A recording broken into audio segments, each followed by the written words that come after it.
Jaha Bhagavata Pada Vaishnavera Stane Anta Asrayakara Chaitanya Charane.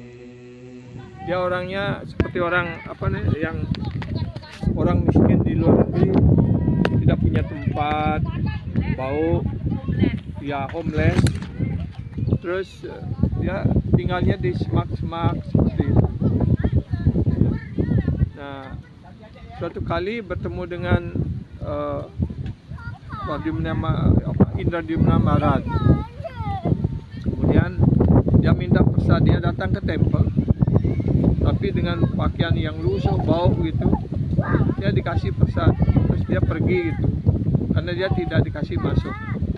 Kemudian setelah itu beberapa hari kemudian, ketika rombongan penyembah jalan-jalan di pantai begitu, dilihat lagi orang itu di semak belukar, terus mau dekat dengan Prabhupada diusirin gitu. Ya, tetapi Prabhupada selalu berkarunia. Ya, waktu itu dia mau menyentuh kaki Prabhupada, tidak diberikan oleh para penyembah.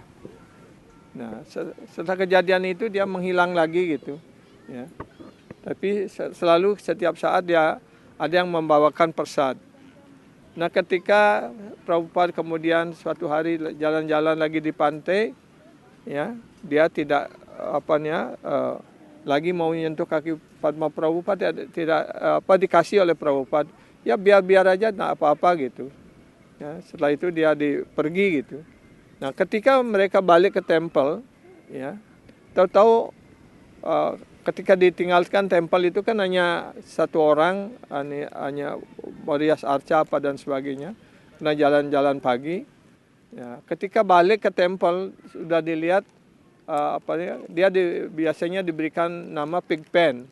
Pig artinya babi gitu. Pen artinya yang jorok gitu. Karena dia memang tidak pernah mandi, badannya kotor, pakainya lusuh seperti itu. Dan ketika dia sempat menyentuh kaki Padma Prabhupada, penyembah-penyembah mau melarang, tapi Prabhupada mengatakan it's okay gitu. Terus kepalanya dielus, terus badannya disentuh oleh Prabhupada begitu. Nah, setelah itu ketika semua rombongan datang ke tempel, tahu-tahu dia sudah ada di ruang tempel. Dilihat pintu tempel sudah terbuka gitu, padahal sebelumnya ditutup gitu. Ketika para penyembah dan Prabhupada sampai di tempel, mereka heran kenapa, siapa yang membuka pintu ini gitu. Ketika masuk, tahu-tahu Pigpen ini sudah ada di ruang sembahyang gitu. Terus begitu datang Prabhupada, dia langsung sujud dan mau menyentuh kaki Padma Prabhupada. Orang-orang mau melarang, tapi Prabhupada mau mengatakan biarin aja, enggak apa-apa gitu. Terus disentuh, dielus-elus begitu. Nah, akhirnya setelah itu dia tinggal di tempel, dan kemudian karena badannya masih kotor, disuruh dibawa ke plat di atas, dibersihin, dipakai doti dan sebagainya seperti itu. Mulai saat itu dia tinggal di tempel. Ya, ada yang tidak setuju dibuang aja dia gitu. Nah, biar dia di sini gitu. Apa yang dia bisa kerjakan di sini gitu. Ya, suruh aja apa yang dia bisa kerjakan, dia kerjakan gitu. Dia ternyata rajin sekali. Apapun yang disuruh dia kerjakan gitu. Nah, setelah beberapa hari di tempel, ya, kemudian penyembah keluar bawa mobil mau mengadakan harinam begitu, biasanya di bandara ataupun di mana di parking, tempat parkir begitu. Terus dia tiba-tiba menghilang dari anuan penyembah dan bawa buku gitu. Nah, yang lain-lain menyebarkan buku dan yang lainnya dia juga ikut gitu. Setelah beberapa lama kemudian ketika para penyembah akan kembali, ya dia juga kembali tapi tasnya sudah kosong gitu. Ada yang curiga, jangan-jangan dibuang aja bukunya gitu. Nah, saya sudah bagikan, saya jual buku itu. Bagaimana caranya kamu jual buku itu? Prabhupada save me gitu istilahnya. Karena itu mantra yang dia tahu, itu hanya Prabhupada telah menyelamatkan saya gitu. Ya. Dan akhirnya dia setelah itu dia lama-lama menjadi Sankirtania ataupun penyebar buku yang sangat tulus dan hebat, dan akhirnya dia pindah ke Amerika dan juga tetap melakukan kegiatan seperti itu. Ya, jadi itulah karunia, dan mantranya hanya dia selalu ingat Prabhupada have saved me gitu. Prabhupada telah menyelamatkan saya gitu. Ya. Itulah karunia Prabhupada yang luar biasa, orang yang tidak berarti apa-apa di jalan, betul-betul itulah karunia Vaishnava. Para duka duki adalah the savior of the fallen soul gitu. Penyelamat roh-roh yang paling jatuh. Ya. Ya, siapa yang bisa berkarunia seperti itu, menyelamatkan orang-orang. Bagi orang lain melihat itu menjijikkan sekali, tapi Prabhupada melihat ini adalah roh yang sedang dalam keadaan penderitaan yang luar biasa, dan dia sedang mencari perlindungan gitu. Ya, dan Prabhupada dengan penuh karunia, walaupun penyembah yang lainnya mungkin protes karena dia belum bisa melihat sang roh yang ada di dalam itu. Tapi Prabhupada melihat sang roh itu. Beliau tidak merasa jijik menyentuh badan yang kotor seperti itu. Tapi beliau penuh karunia. Nah itulah ya luar biasa Prabhupada menyelamatkan seseorang. Jadi kalau dulu dalam Chaitanya Mahaprabhu, Nityananda Prabhu dan Haridas Thakur menyelamatkan Jagya dan Madai. Tapi sekarang Prabhupada menyelamatkan jutaan Jagya dan Madai seperti kita ini. Ya, roh-roh yang sudah tidak ada artinya begitu, beliau selamatkan kita dan tempatkan kita di jalan yang benar seperti itu. Nah itu cerita tentang the Big Band ini. Ya, dan akhirnya dia didiksa dengan nama siapa ini namanya di sini. Nah.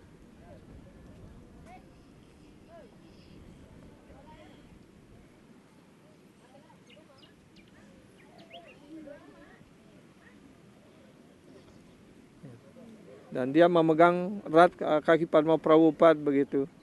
Ya.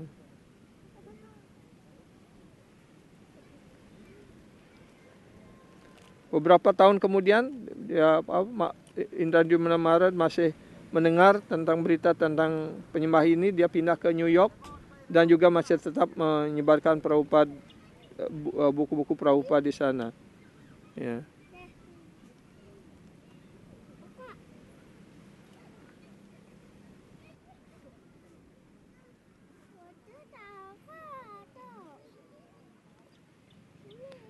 Ya, di sini katakan Prabhupada transform that boy by rubbing his head.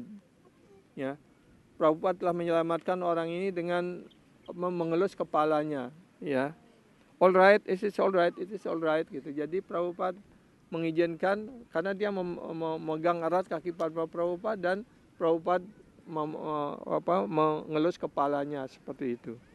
Ya. Ya, all right, my boy gitu. Ya. Hare Krishna, it is all right. Yeah, who can understand what Prabhupada gave during those 20 seconds that the boy was holding onto Prabhupada's feet and in the temple room. Jadi siapa dapat memperkirakan karunia Prabhupada hanya beberapa detik di ruang tempel itu, ya, dan Prabhupada memegang kepalanya, mengelus kepalanya, dan orang itu memegang erat kaki Padma Prabhupada seperti itu. Ya.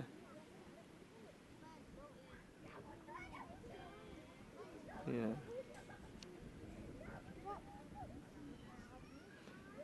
Jadi kemudian dia diberikan nama Rasada, ya, Rasada Prabhu.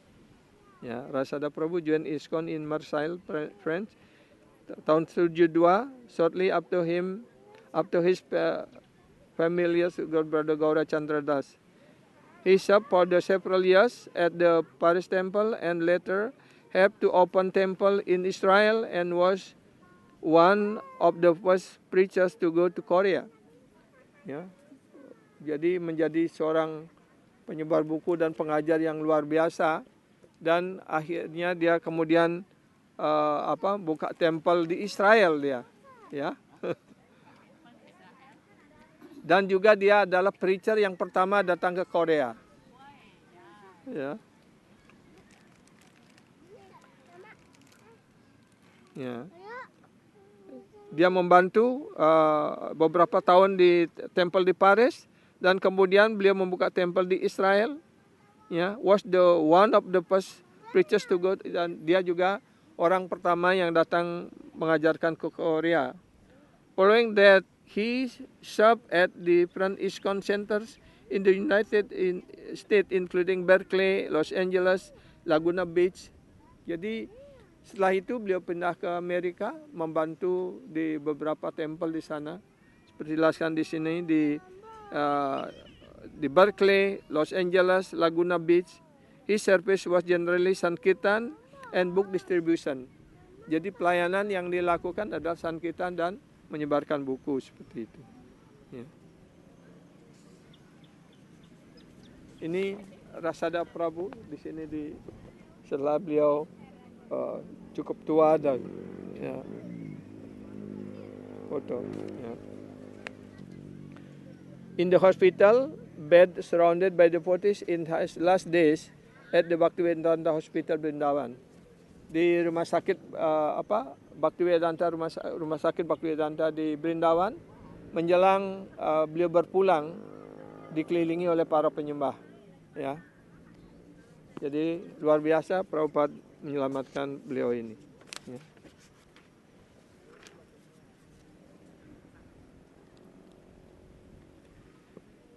Prize for others.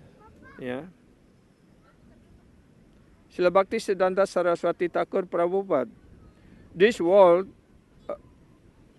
refers to the Lord is full of pain and trial. Ya, trial. Jadi di sini dijelaskan dunia ini adalah menyimpang dari karunia Tuhan dan penuh dengan penderitaan dan percobaan. Ya. While here the qualities of tolerance, humility, and praise for others will be help us for serve the Lord. Nah, karena dunia ini begitu jeleknya, begitu penuh penderitaan, maka Srila Prabhupada, Srila Bhaktisiddhanta di sini mengatakan bahwa ya, kualitas untuk toleransi, ya, quality of tolerance, humility, jadi kualitas toleransi, kualitas kerendahan hati, dan membiasakan untuk memuji orang lain, memuji yang lainnya. Itu akan membantu kita untuk dapat terus-menerus melayani Tuhan. Ya.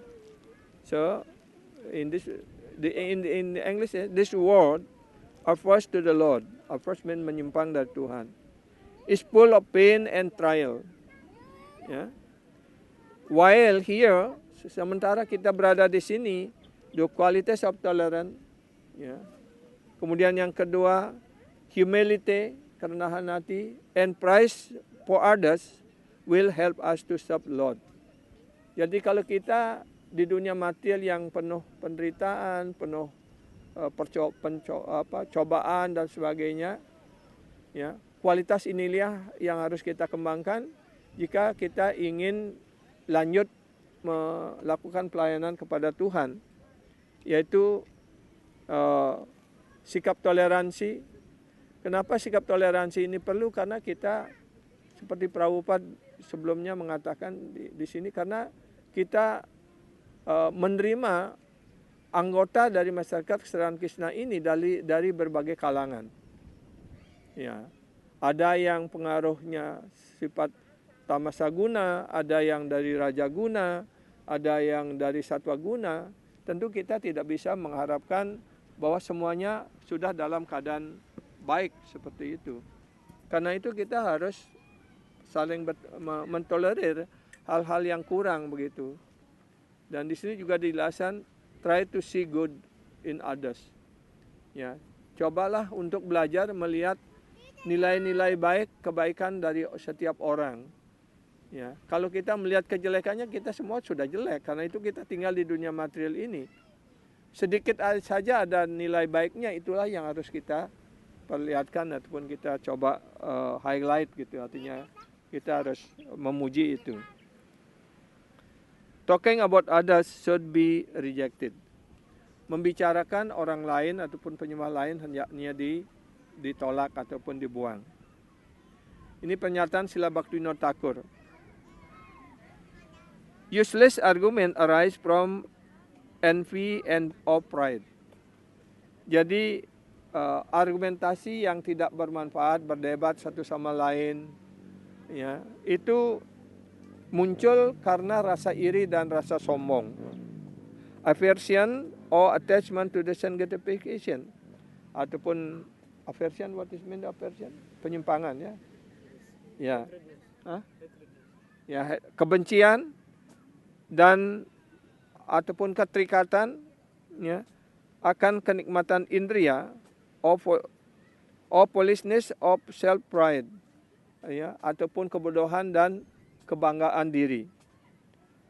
Quarrelsome people also become intoxicated by useless argument. Ya.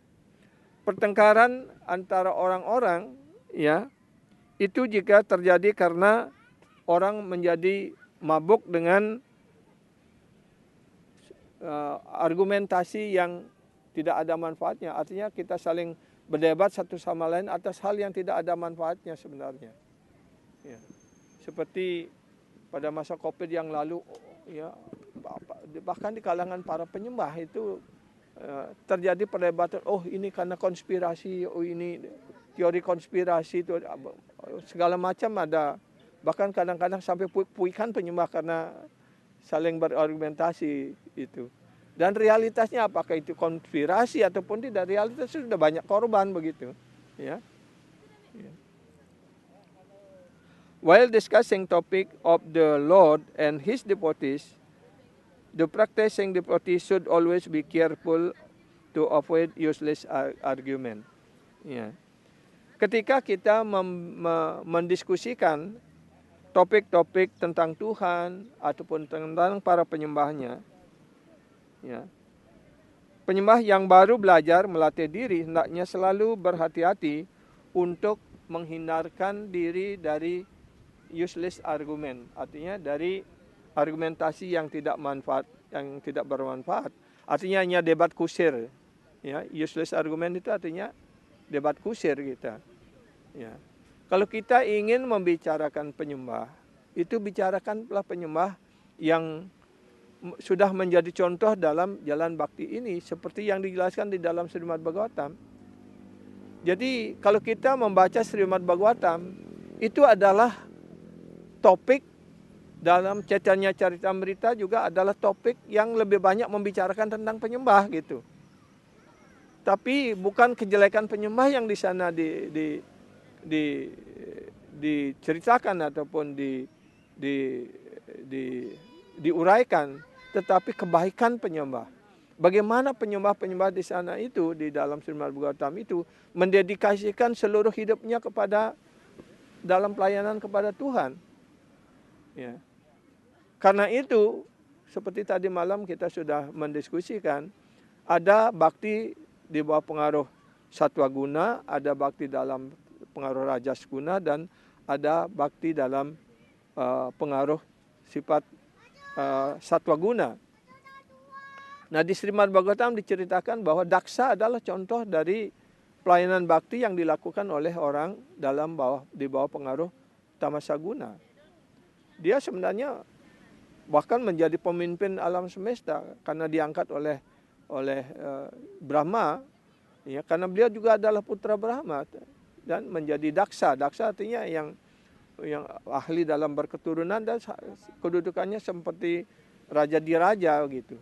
Ketika dia melakukan yadnya, Daksa yadnya, dan hadir di sana juga menantunya, yaitu Shivaji sendiri.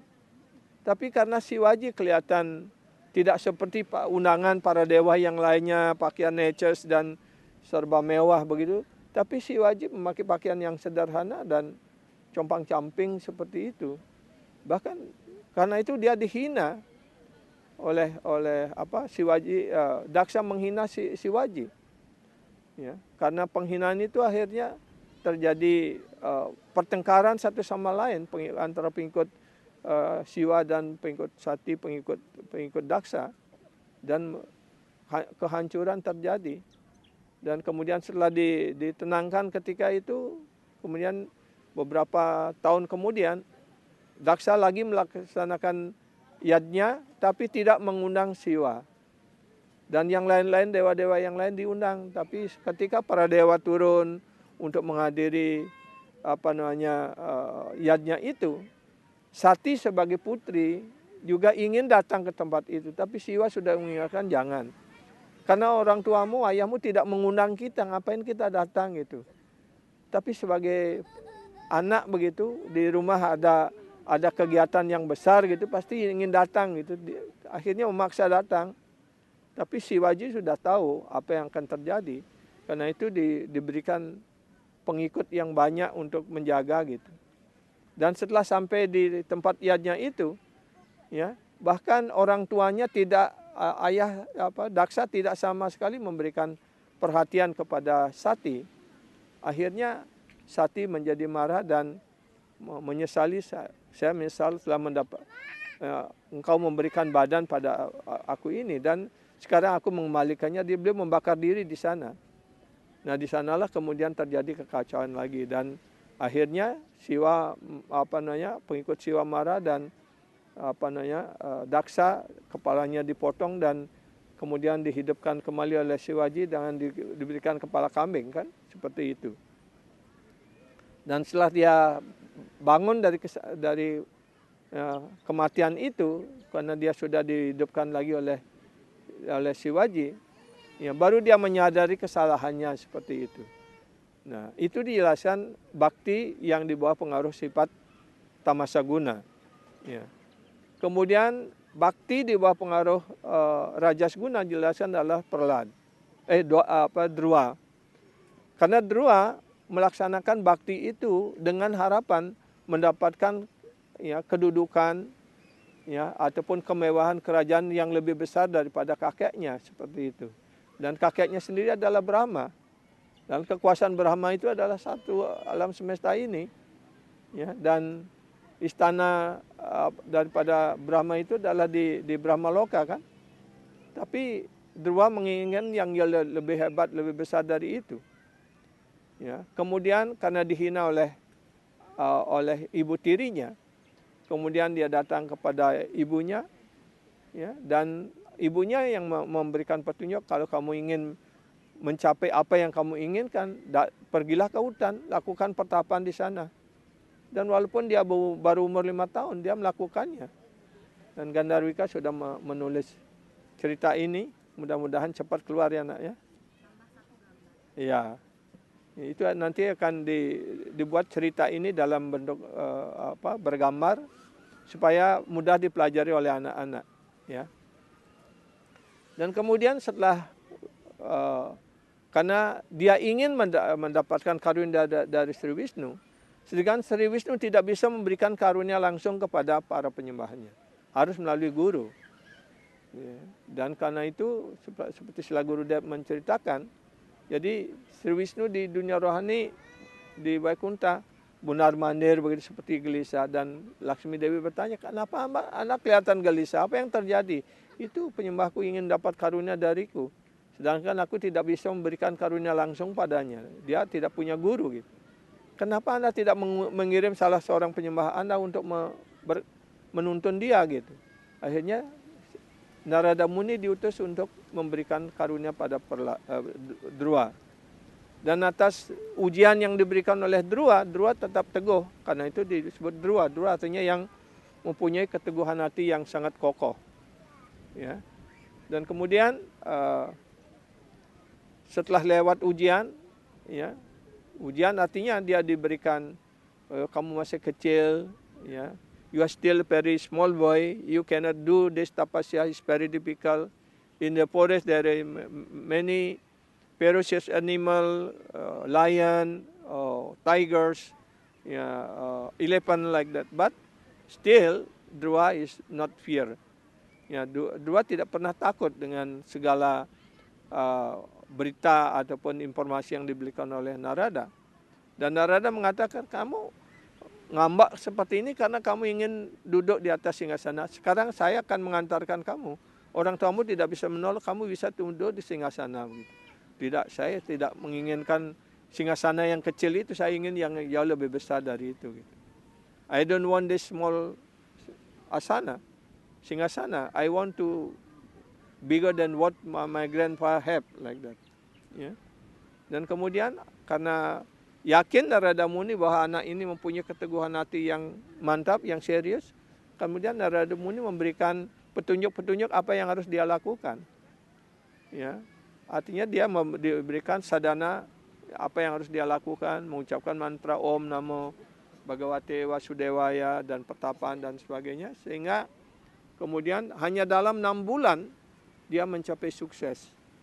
Dia meditasi pada Sri Wisnu yang ada di dalam hati dia melihat langsung itu yang ada di dalam hatinya. Dan kemudian karena keseriusannya, ya, kemudian dia Sri Wisnu menghilang dari dalam hatinya dan dia kaget kemana dia. Setelah dia membuka mata, Sri Wisnu ada di hadapannya seperti itu. Ya. Dan ketika dia melihat Sri Wisnu di hadapannya, belum bisa menyampaikan apa yang harus saya sampaikan begitu. Kemudian Sri Wisnu menyentuh kepala Dhruva dengan sangka dari Tuhan Sri Wisnu. Setelah itu dia menyampaikan doa-doa yang sangat indah, sangat luar biasa. Dan Sri Wisnu menawarkan, apa yang kamu inginkan, saya ingin memberikan apapun. Kemudian Dhruva mengatakan, saya tidak ingin apa-apa, saya sudah melihat Anda, sudah bertemu dengan Anda. Apa yang lagi yang perlu saya... Dulu saya menyesal sekali menginginkan hal-hal yang bersifat material, tidak lebih seperti pecahan kaca, seperti broken glass. Ya. Jadi segala harta benda material ini bagi Dhruva Maharaj yang sudah bertemu langsung dengan Tuhan Sri Wisnu, ini segala harta benda material itu tidak lebih dari seperti pecahan kaca. Kalau dipegang akan melukai tangan. Begitu pula segala fasilitas dan kenikmatan material, semakin kita pegang, semakin kita nikmati, itu akan melukai diri kita. Bentuk luka apa yang kita rasakan? Kita menderita dan akhirnya kita menjadi terikat dan menyebabkan kita lahir lagi di dunia material ini. So when we why then Dhruva Maharaj said that what was he hankering for before, like a wealthy the asana, a kingdom like that. Yeah, for Dhruva, after he met Lord Sri Vishnu, he thinking this is only the broken glass. If we hold this broken glass, will injured our hand. Yeah, what we consider as injured our hand when we try to enjoy this material facility or material enjoyment. This will make us more more drowning in this material world, and then will bind us to repeated birth and death in this material world. Yeah.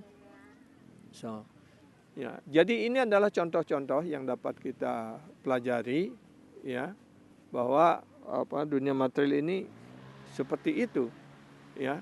Kita tidak bisa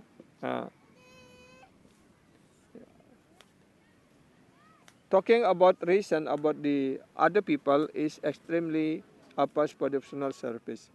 Ya.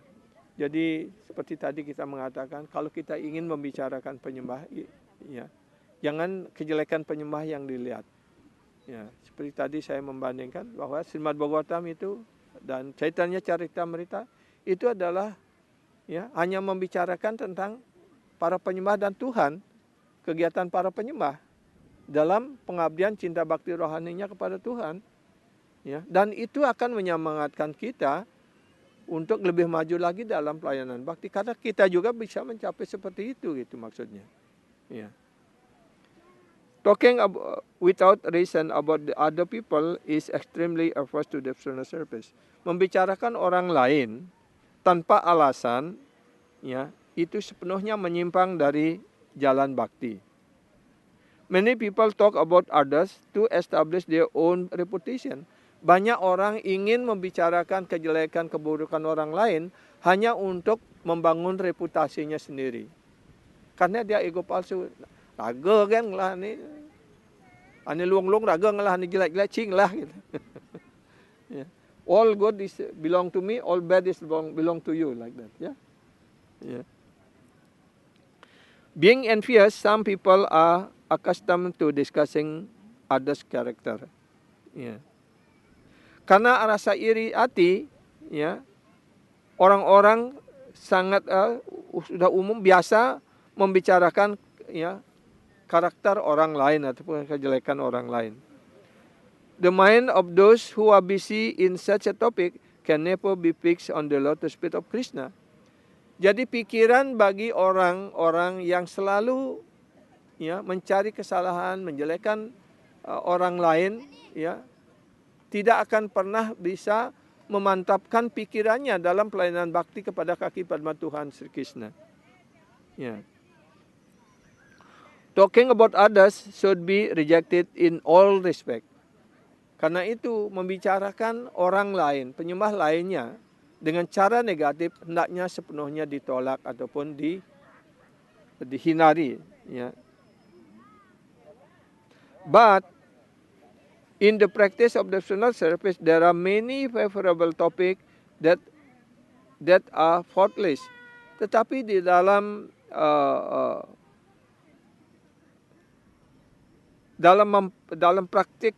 mempraktikkan pelayanan bakti ini, ada banyak sekali topik-topik yang favorable, yang sangat bagus, ya, yang sudah faultless, yang terbebas dari segala kesalahan ataupun kekurangan.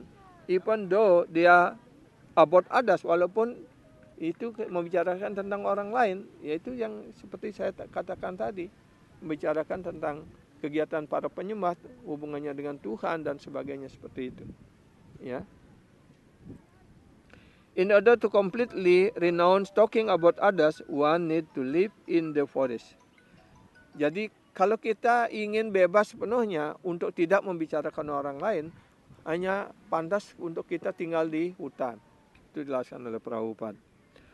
The two different type of practicing devotee are the householder and the renunciate. Dua jenis orang yang mempraktikkan jalan bakti ini adalah, yang satu adalah kelompok para grihasta, yang kedua adalah renunciate seperti beliau ini. Ya. Two type of practicing devotees. One is grihasta and one is renunciate. I am grihasta, you are renunciate. You more renunciate. No, I am not renunciate. I am enjoyer. I sit in the highest platform. Kalam khati. No. Yeah. Because the renunciate have no business whatever with the sense enjoyment. Karena orang yang sudah, ya, renunciate artinya sudah melepaskan diri dari ikatan, ya, dia tidak ada usaha untuk kepuasan indriawi sedikit pun. They can give up talking about others in all respect. Dia dapat meninggalkan kepentingan ataupun kecenderungan untuk membicarakan orang lain. Ya. Dalam segala hal. But because a household is engaged in earning, saving, protecting, and maintaining the family, jadi tugas grihasta itu banyak sekali, ya, dijelaskan, ya. Karena para perumah tangga ataupun yang hidup berumah tangga, dia menyibukkan dirinya yang pertama earning, artinya dia harus bekerja untuk menghasilkan, ya. Saving, kalau sudah ada hasil, ya belajar menyimpan sedikit demi sedikit, ya nak, ya, ya, ya. And protecting, ya. Karena para grihasta harus protecting. Apa yang dia harus protect? Pertama, dia memprotek keluarganya, memprotek anak-anaknya, seperti itu. Dan yang lebih mampu lagi, dia memprotek para sannyasi, brahmachari, dan wanaprasti. Ya. So actually the duty of grihasta is more heavy, more difficult than these three things. Wanaprasti, brahmachari, and sannyasi. Because the brahmachari, sannyasi, and vanaprastha, they're not earning money.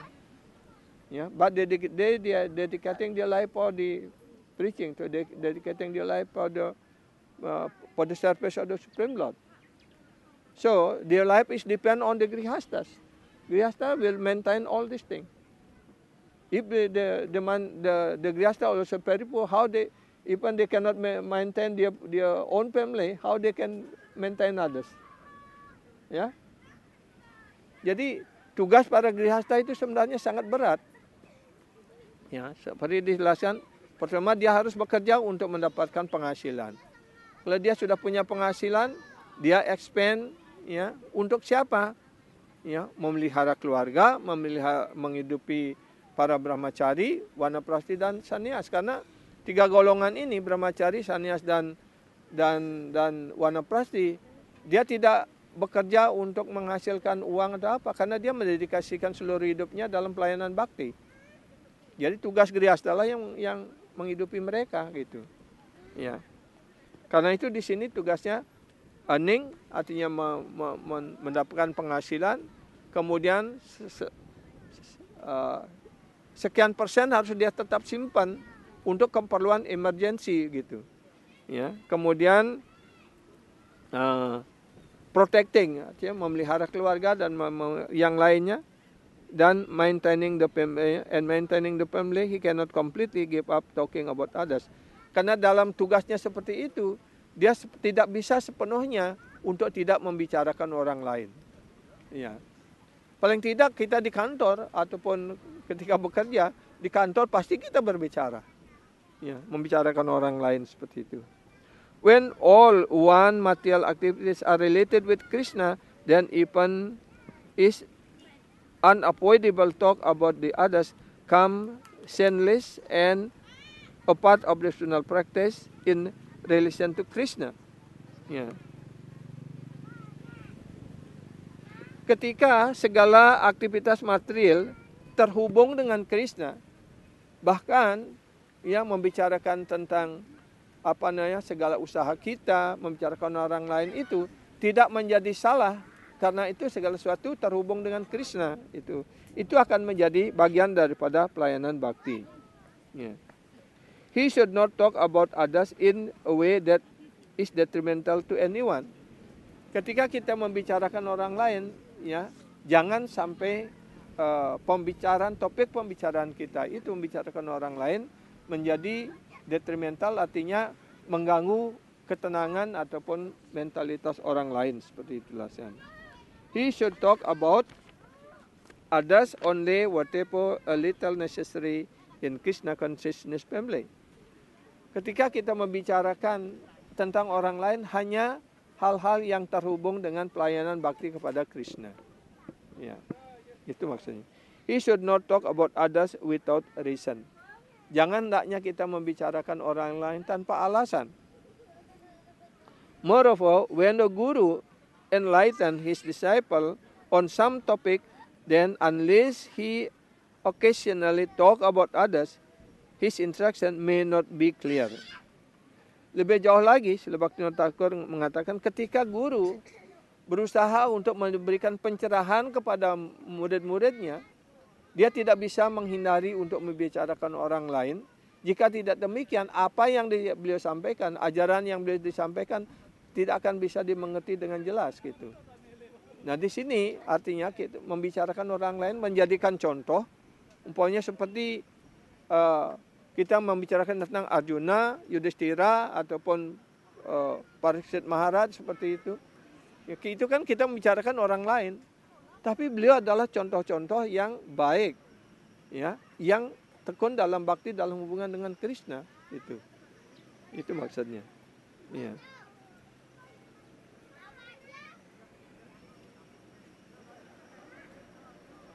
When previous Mahajanas have talked about others in this way, there is a merit in such a talk, not fault.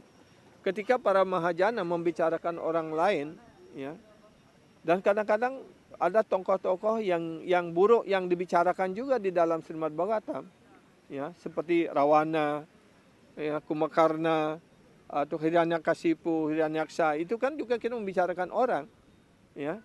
tapi ataupun indra, ya, di dalam Srimad Bhagavatam juga indra juga dibicarakan, ya. Bagaimana beliau jatuh, dan sebagainya. Itu akan menguntungkan kita gitu. Karena membicarakan hal yang menjadikan contoh yang tidak baik yang harus kita hindari begitu. Ya. Itu dia jelaskan. The practicing devotee normally discussing ancient history in the association of the devotees. Pada umumnya para penyembah membicarakan, ya, orang-orang tokoh-tokoh purba di dalam kitab suci Weda, ya, dalam hubungannya dengan para penyembah. Occasionally they talk about non-devotees, dan juga berbicara tentang orang yang bukan penyembah. Such a talk is always auspicious and favorable to devotional service. Jadi pembicaraan seperti itu, seperti topik-topik dalam Srimad Bhagavatam, Bhagavad Gita, itu akan memberikan kemujuran bagi kita. Itu maksudnya. But those who talk about others while influenced by the personal impediment like envy, hatred, pride, or distinction are offenders at the feet of Bhakti Devi.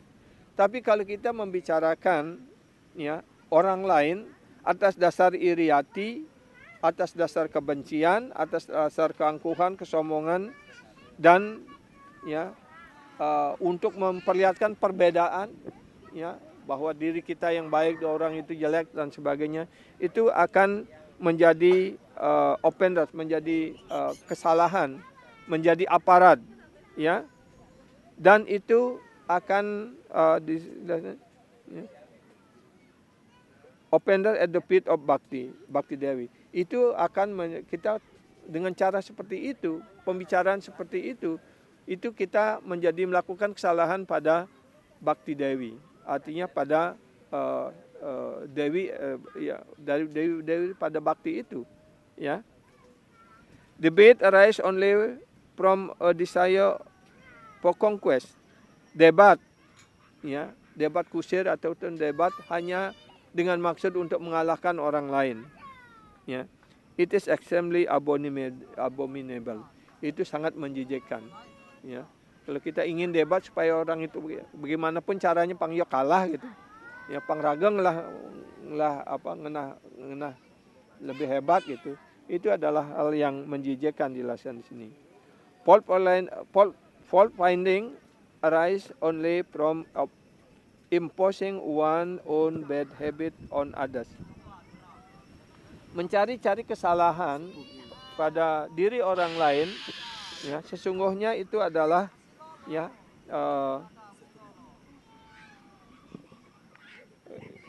fault finding arise from imposing, ya. Jadi mencari-cari kesalahan, ya, muncul dari kebiasaan untuk, ya,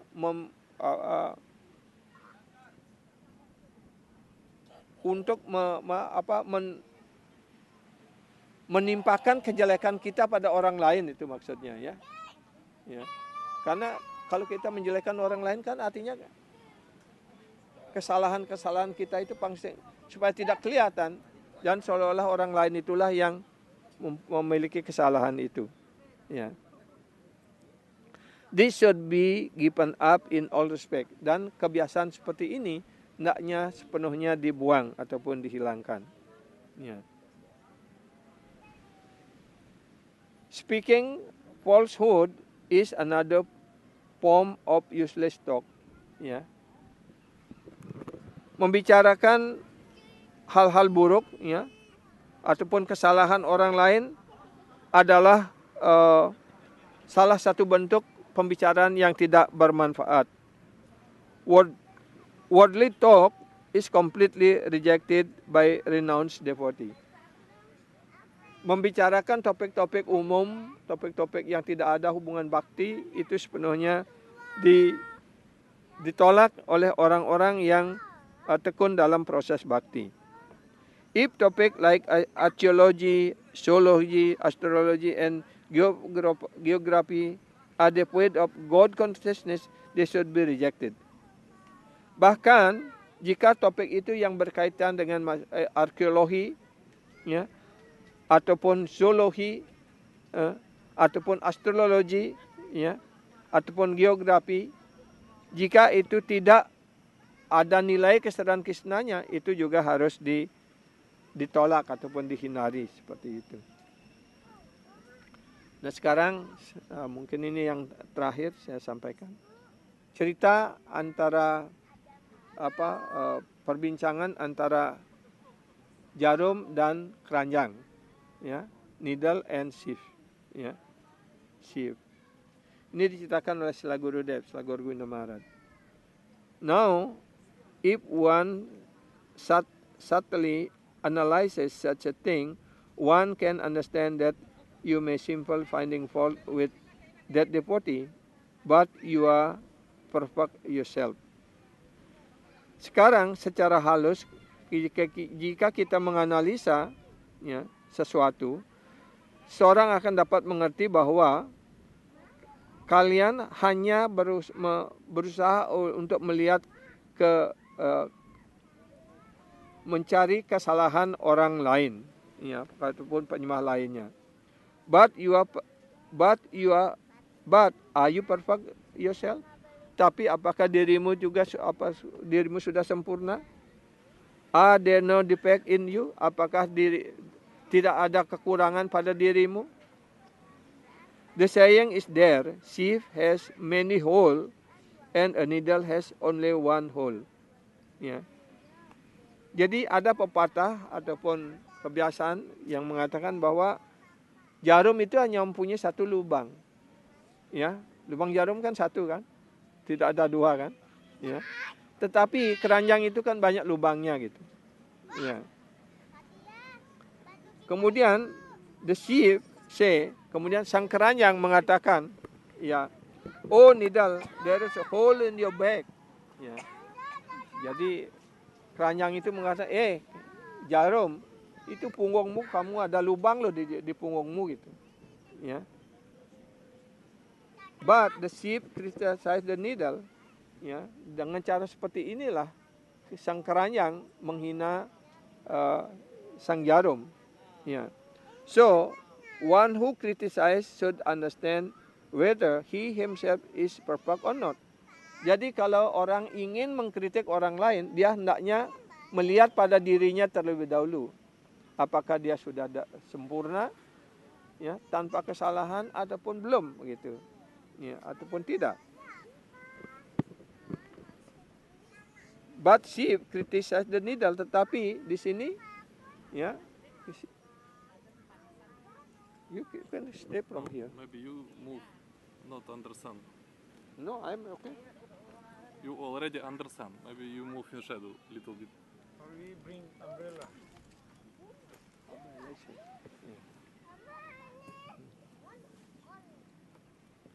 Tetapi, but, ya, the sheep is criticize the needle. Tetapi di sini, ya, sang keranjang sudah mengkritik sang jarum, ya. So one who criticizing should understand whether himself is perfect or not. Ya, are there no defect in me? Jadi kalau kita ingin mengkritik orang lain, hendaknya kita melihat pada diri kita terlebih dahulu. Apakah diri kita sudah sempurna? Apakah tidak ada kekurangan pada diri kita? Ya. Only if someone is perfect can he find fault with others. Hanya jika orang itu sudah, ya, dirinya sudah sempurna, baru boleh melihat kesalahan orang lain. It is not an easy thing to find a person in the material world who is perfect. Tentu saja sangat sulit sekali di dunia material ini mencari orang yang sungguh-sungguh sempurna. Ya. The degree may vary, but the fact is there.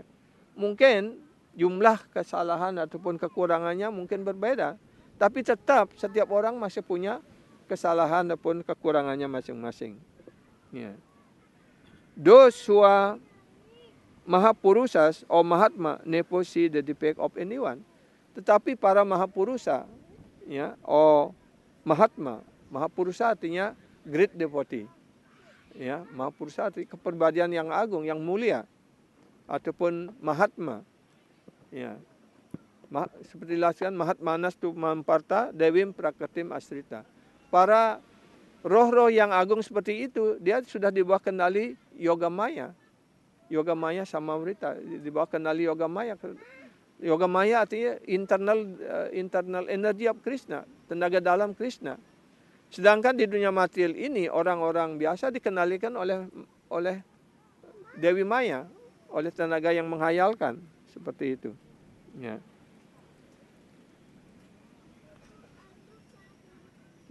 Beliau-beliau seperti itu tidak pernah melihat kesalahan orang lain. Selalu melihat nilai baik pada setiap orang.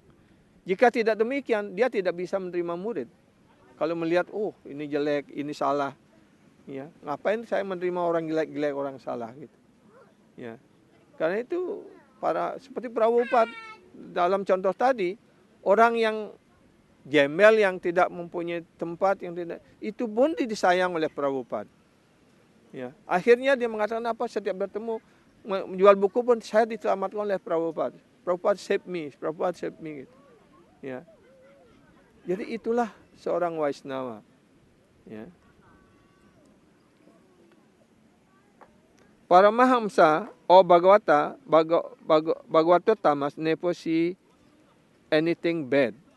Ya, jadi para Mahabhagavata, para Bhagavata utama ini, beliau tidak pernah melihat keburukan orang lain. Ya. In their vision, everything is related to Krishna. Dalam pandangan beliau, segala sesuatu itu terhubung bersama Krishna. Their vision is a fact because everything and everyone is related to Krishna. Ya, karena dalam pandangan beliau, dan memang realitasnya segala sesuatu memang terhubung dengan Krishna. Tidak ada ya orang baik, orang buruk, orang ataupun binatang ataupun makhluk yang paling rendah sekalipun yang tidak terhubung dengan Krishna. Segala sesuatu di dunia material ini terhubung dengan Krishna. Bagaimana kita menjelaskan hal ini? Ya, Krishna dalam manifestasi beliau sebagai Paramatma ada dalam setiap jiwa, dalam setiap makhluk hidup. Ya. Dan badan material kita ini, pikiran kita, kecerdasan kita, segala sesuatu adalah milik Krishna. Kita diberikan minjam ini, tetapi kita mengakui, oh ini badan saya, ini pikiran saya, ini pakaian saya, dan sebagainya. Memangnya waktu kita lahir bawa pakaian, bawa tanah, bawa barang gitu. Ya, segala sesuatu sudah disiapkan oleh Krishna. Bahkan badan ini pun kita pinjam dari Krishna, kan? Fasilitas diberikan oleh Krishna. Ya. Jivera Swarup Hai Nitya Krishna Das. Ya. The constitutional position of the jiwa is an eternal servant of Krishna. Jadi kedudukan dasar daripada sang jiwa itu adalah pelayan kekal Sri Krishna. He never that the jiwa not serving Krishna. Beliau, para penyembah murni Tuhan ini tidak pernah melihat bahwa jiwa itu tidak melayani Krishna. He never sees the material world. He sees everything as related to Krishna.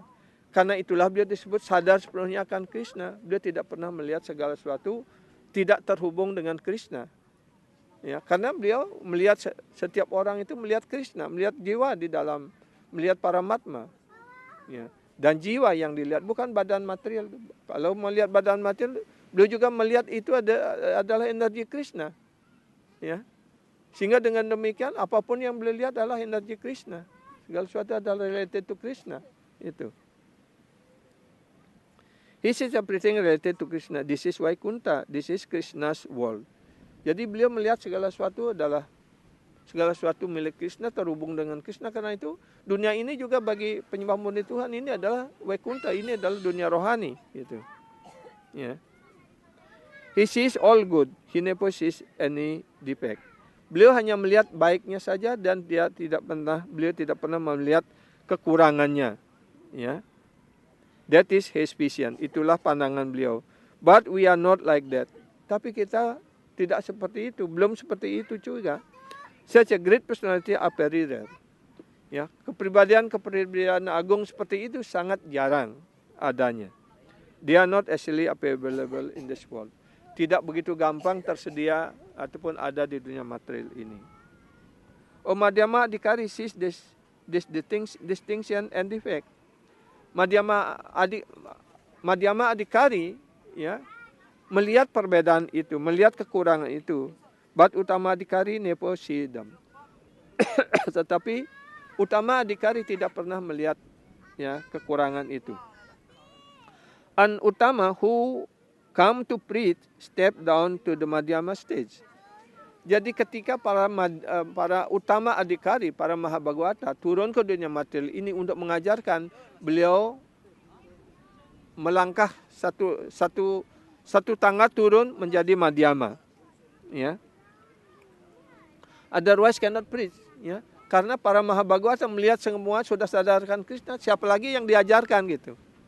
Ya. Karena itu Madhyama yang mengajarkan istilahnya. Ya. This person is completely Krishna conscious. Karena mereka berpikir, oh semua orang ini sudah sepenuhnya sadarkan Krishna. Cuman diriku yang belum sadarkan Krishna. Itu pandangan beliau. Ya. Is Krishna servant, so why I shall preach him? Karena dia sudah sadarkan Krishna, dia adalah miliknya Krishna. Untuk apa saya mengajarkan tentang Krishna? Ya. He cannot preach. Ya, para Mahabhagavata tidak dapat mengajarkan. Generally, such a devotee engage in nirjana bhajan. Jadi pada umumnya penyembah-penyembah murni seperti itu, beliau menyibukkan dirinya dalam nirjana bhajan. Although the preacher whose heart is bleed, seeing the suffering of the conditioned soul, come down to the Madhyama stage for preaching.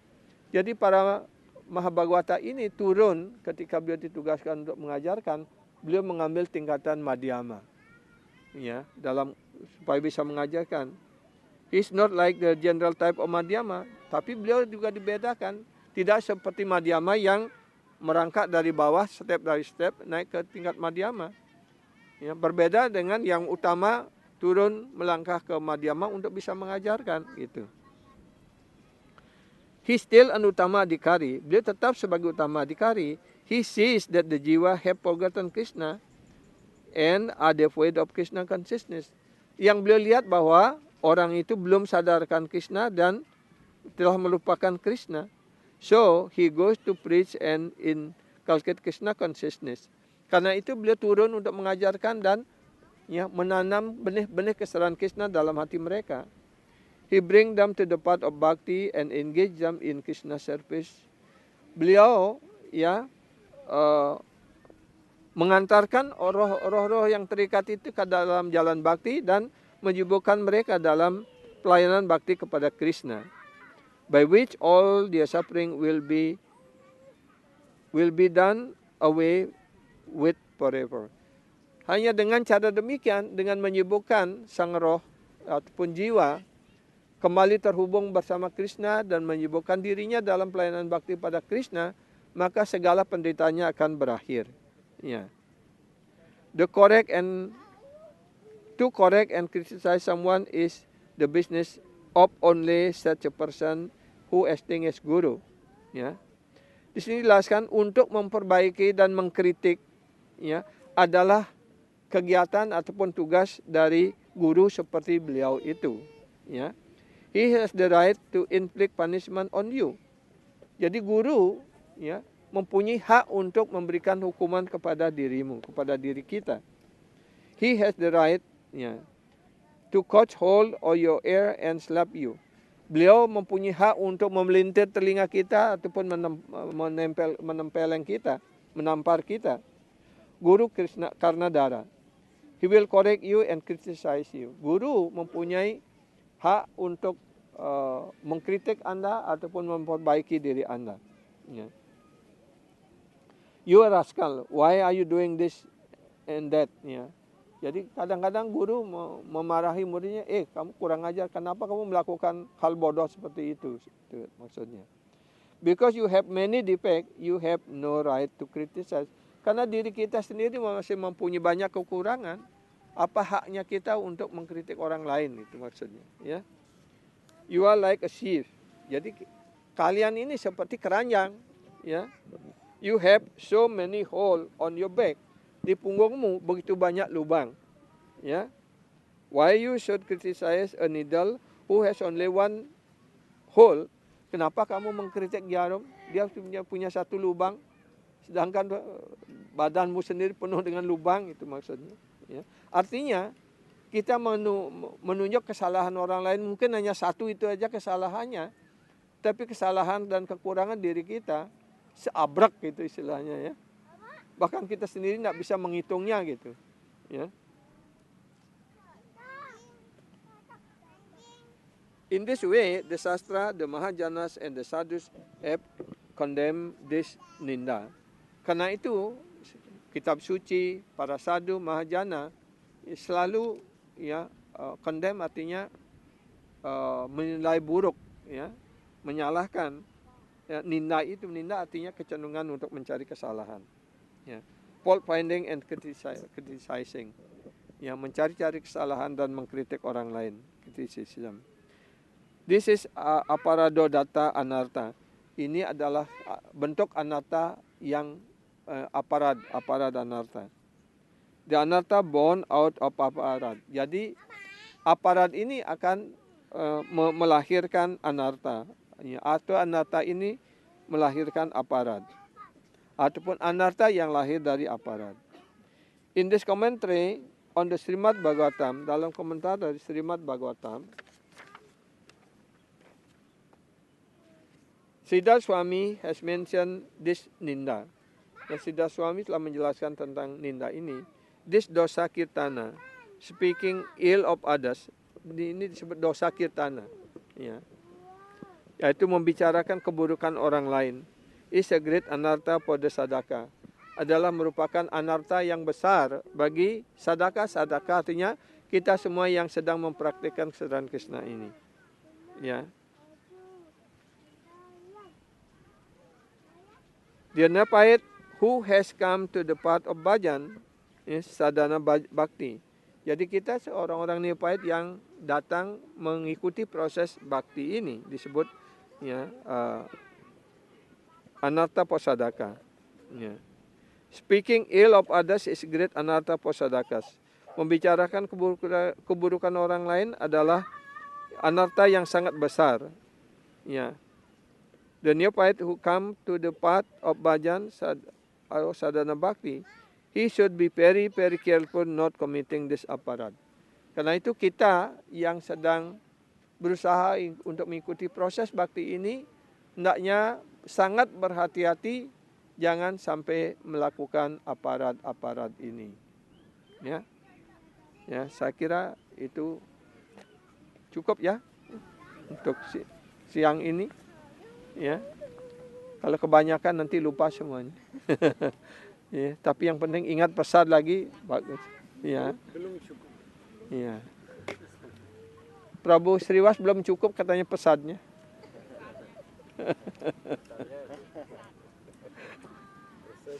Oke. Jadi kita siang ini belajar sesuatu ya di sini untuk apa yang kita dengarkan tadi dari Srila Bhaktivinoda Thakur, dari Srila Bhaktisiddhanta, dari Srila Prabhupada, ya, betapa buruknya kalau kita mencari-cari kesalahan orang lain, membicarakan orang lain, membicarakan keburukan orang lain seperti itu. Itu adalah disebut detrimental. Ya, artinya menjadi penghalang besar bagi kemajuan rohani kita. Ya, dan karena itu akan menimbulkan Vaishnava aparat. Ya, dan bukan detrimental saja, bahkan itu akan menghancurkan benih bakti kita seperti itu. Karena itu hati-hatilah. Kalau kita ingin membicarakan orang lain, kita ikuti contoh-contoh di Srimad Bhagavatam. Ya, di Srimad Bhagavatam itu hanya membicarakan orang lain saja di sana, tapi dengan nilai baiknya, nilai baktinya yang ditonjolkan begitu. Seperti kita tadi menceritakan kegiatan daripada Daksa untuk menjadi pelajaran bagi kita supaya kita tidak seperti itu. Ya. Nah, itu adalah pelayanan bakti dalam sifat tamasaguna. Sedangkan Dhruva Maharaj dijelaskan karena dia menjalankan bakti itu dengan niat untuk mendapatkan harta benda material, kemewahan dan sebagainya, itu digolongkan pada pelayanan bakti dalam tingkat rajas. Ya. Kemudian Prithu Maharaj, beliau juga adalah inkarnasi Sri Wisnu sendiri. Ya. Tapi beliau dijadikan sebagai contoh pelayanan bakti dalam tingkat Sattva Guna. Sedangkan Prahlad Maharaj adalah contoh ya, cinta bakti yang murni, pelayanan bakti yang murni, yang bebas dari segala keinginan.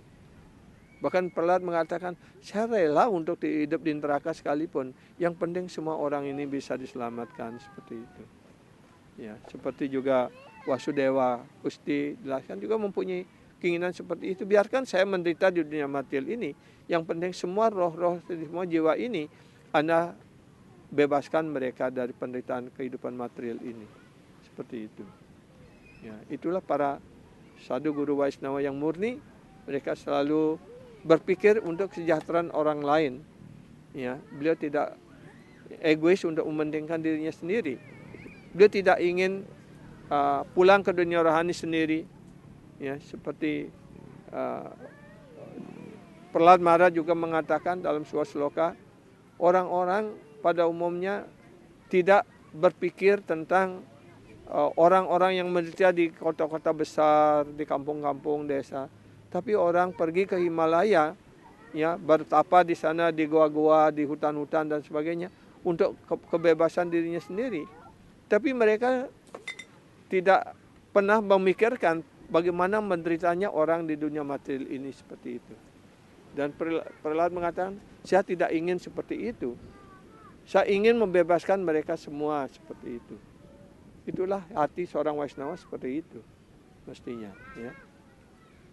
Jadi demikian, ini sudah jam 1 kurang 15 menit. What is the next program?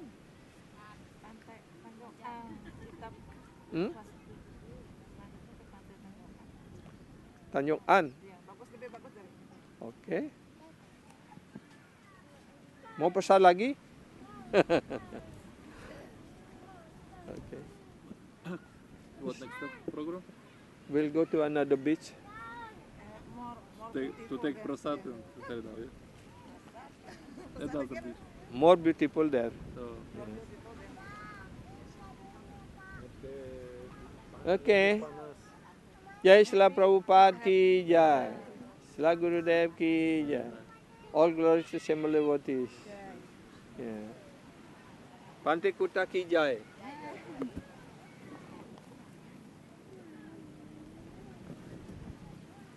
Kutta Mandalika ki jai.